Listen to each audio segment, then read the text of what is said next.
Are you thinking of investing in real estate today? If you are, you're at the right video because I want to discuss with you 5 things that you need to know before you invest in your first investment property. Hello everyone, if you're new here, my name is Abbas Pardhan. I'm a property investor and I'm an owner of an estate agency called 10x Rising. On this channel, I share with you the inside of what I go through on a day-to-day basis that may help you on your property journey. So if you enjoy the content, please smash the like button, subscribe, hit the notification bell so you do not miss the next video. The first thing you need to do is establish what area you want to invest in. And once you've got that established, get down and speak to local letting agents. They know more about the area than you will know, especially if you're new to the area. Once you have your local area established and you know where you want to be investing, that's when you go to the letting agent in that area and speak to them, build relations with them because they know more about the area than you would ever know. They know the market, the rental information that you wouldn't know. They'll know what's the minimum rent you can achieve for your property, the maximum you can achieve, what kind of condition it needs to be in, what sort of tenants will rent properties from you. All this information, yes, you may be able to get it online, but just go down there, build relations with them because they will be the ones to help you stage your properties, rent your properties, maybe buy a property if it's off market. They can source it to you, help you sell your property, all that kind of thing. It can't happen alone.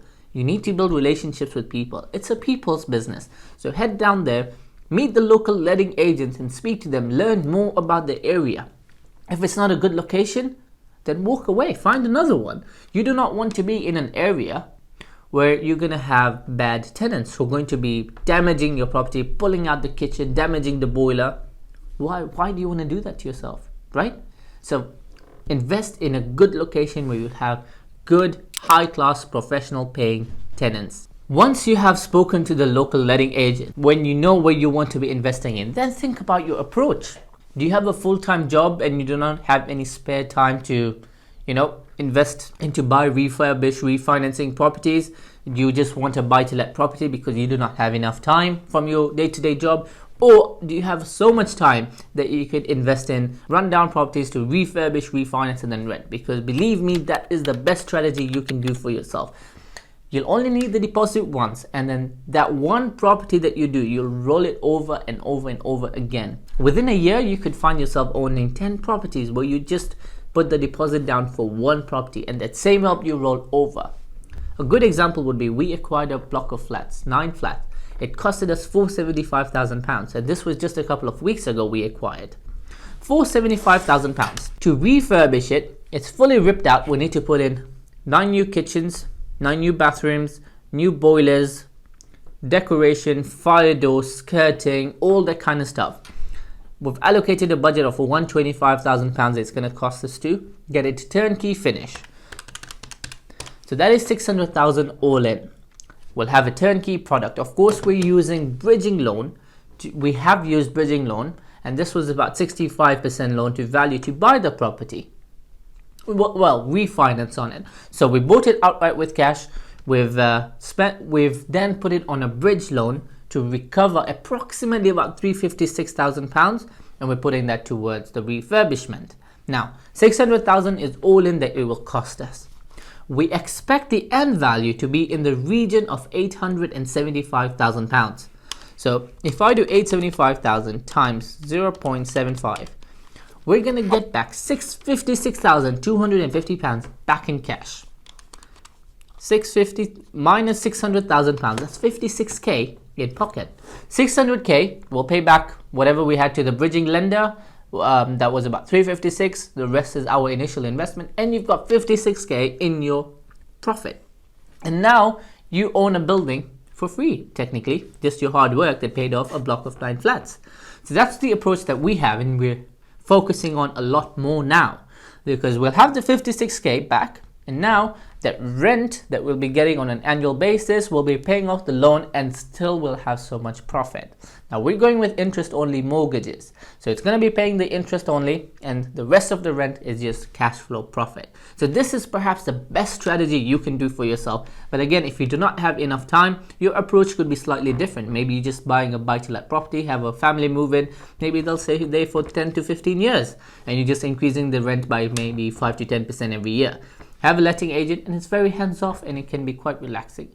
But if you're quite aggressive and you want to increase your portfolio, then BRR is your strategy. The third thing you want to do is, once you've established your approach, you know which area you want to be focusing on. Now you want to decide what type of properties will you be looking for, because you also need to manage them after, or you need to sell them at one point. So are these buy-to-let properties? Are these office buildings? Are these HMOs? Are these warehouses? Are these rundown properties that you need to refurbish? Retail units? Is so many different types of properties that you can get yourself involved in. So you want to find out which one fits you. Each one has advantages, each one has disadvantages. So you need to think of which type of investment property will you be jumping into. The fourth thing you need to do is find out what you can actually afford. Look at your financing. How much money do you have saved up for a deposit? Based on that, you will know what kind of mortgages you can get. If you've only got 100k, the maximum amount you can invest into a property is £400,000, because if you get 75% loan to value, 300k borrowed by the bank, 100k by yourself. So figure out how much money do you have saved up. Do stress testing. What if you don't get 75% loan to value? What if it's 60%, 65%? Today's market, it's not so good. With the Bank of England continually increasing their base rate, lenders are not very happy lending 75% loan to value in commercial properties today. Maybe you'll get 60 to 65%. So have that factored in. Know how much budget you have allowed for your investment property. Speak to mortgage advisors. See what kind of mortgages they will help you get. And if you're still new to this and it's your first investment property, I would always advise get fixed rates on your mortgage interest rates. Do not go on variable, because you want to have that peace of heart knowing that exactly how much it is you're going to be paying on a monthly basis for your mortgage payments. Variable can become quite stressful. If the base rate goes up, your mortgage payments go up. So having that fixed rate will just give you that peace of heart, knowing exactly how much you'll be paying on a monthly basis. Speak to your mortgage advisors. Maybe you've got relationships with the banks directly. Speak to them and they will offer you great packages based on your current circumstances. When it comes to commercial properties, they will look at how much rent the commercial property is giving back. They want to see, can the property pay back the mortgage payments itself without looking much into your own personal financial allowances. Then the fifth thing you want to do is you want to have a very switched on solicitor. Believe me, having a cheap and a relaxed, laid back solicitor can cost you a lot more in indirect ways. We were trying to evict a tenant a couple of months ago, and we've tried to work with maybe 8 to 9 solicitors, because for different kinds of things we use different types of firms. And now we've found the perfect ones that we really like to work with. They're very hands-on, very quick, but sometimes when you don't want to give them too much, we look elsewhere as well. And for eviction, before we moved to the new company that we're working with now, we tried on a different solicitor, and this person was literally sitting on the case for 3 weeks without progressing it any further. We served the notice because we wanted the tenants to be out of the property as they hadn't paid their rents. We served the Section 8 notice. We had to give them 2 months notice before we approached the court for a court hearing date. 2 months came to an end. We approached the solicitor to apply for the court hearing date. Actually, we approached him before the 2 months came to an end to give them a bit of time to, And we approached the solicitor way before time, a week in advance, just to allow them time before they can apply for the court hearing date. But the guy was sitting on it for literally 3 weeks. Now, if you're going in with a cheap solicitor, thinking that's going to save you costs, it's going to cost you even more indirectly, because it ended up costing us 3 weeks worth of rent that we didn't get because the progress got delayed for further 3 weeks. So you want to have switched on solicitors that are not going to be sitting on your case, doing nothing, letting it just pile on when it's costing you more time, which indirectly is costing you more money. We've also had occasions where a solicitor didn't claim back the stamp duty exemption or relief for us because they didn't know how to. So we've had to then approach more of a switched on and qualified solicitor who knew the ways, who approached HMRC with evidences to get us the exemptions on, for example, if that's MDR relief as well. So having a switched on solicitor in your power base is very important. The final tip I have for you is, before you jump on this ladder, understand that property business is not a one-man job. It's not something you sit on a desktop with your computer and get deals overnight. It's a people business, and people love to do business with people they know, they like, and they can trust. So you want to have a strong power base that you can rely on that can get the job done professionally.